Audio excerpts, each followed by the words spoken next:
Good morning, students. In today's video, we will discuss the advantages and disadvantages of GST. GST has proved a win-win situation for the entire country. The reasons are many, like the very first one is it provides uniform national market. With the help of common tax rates and procedures, and by removing the economic barriers, there is the integrated economy platform at the national level. Similarly, next is increase in government revenue.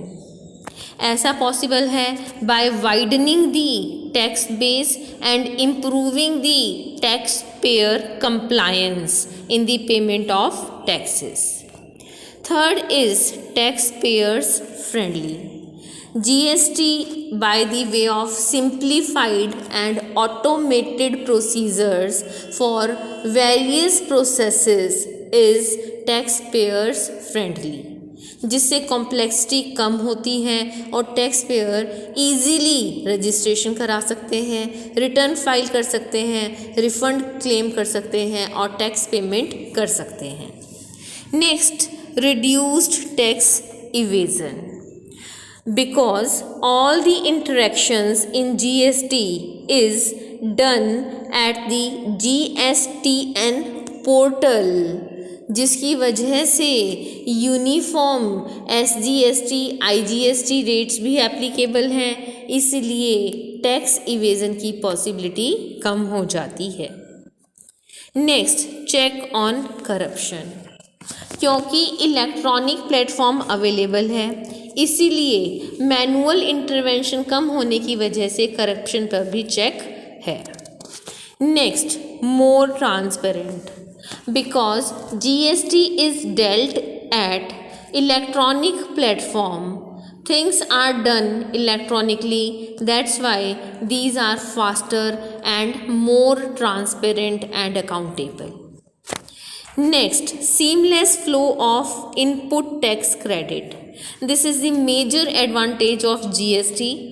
ये prior indirect taxes पे भी एक benefit है, जिसमें input tax credit easily available नहीं था, लेकिन GST के अंडर प्रोडक्शन की सभी स्टेजेस पे केवल वैल्यू एडिशन के लिए टैक्स लगेगा और जो कोई इनपुट टैक्स क्रेडिट है पहले टैक्स लग चुका है उसके लिए सीमलेसली क्रेडिट अवेलेबल होगा.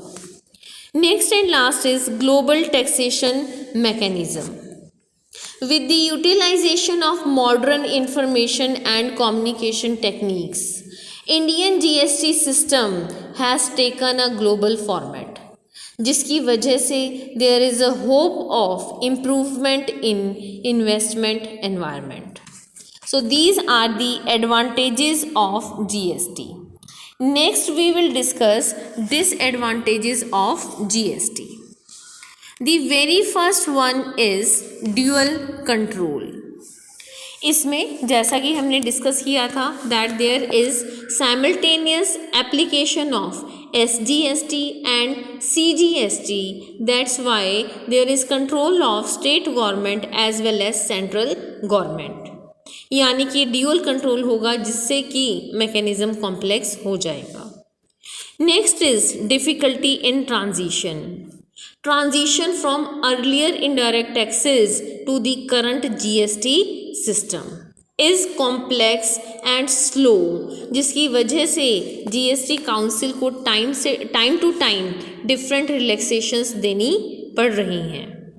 Next, increase in operational coast.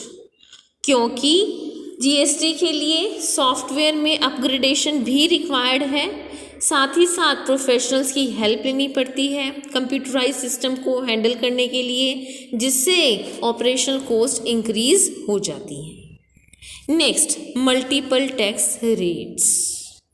Under GST also there are multiple tax rates. There are 5 slabs which makes the taxation complicated. Earlier video में भी हमने डिस्कस किया था different GST rates like 0%, 5%, 12%, 18% and 28% are applicable. Next and last is multiple state registrations. Problem is due to multiple state registrations. Businesses and firms are now needed to register for GST in every state in which they operate.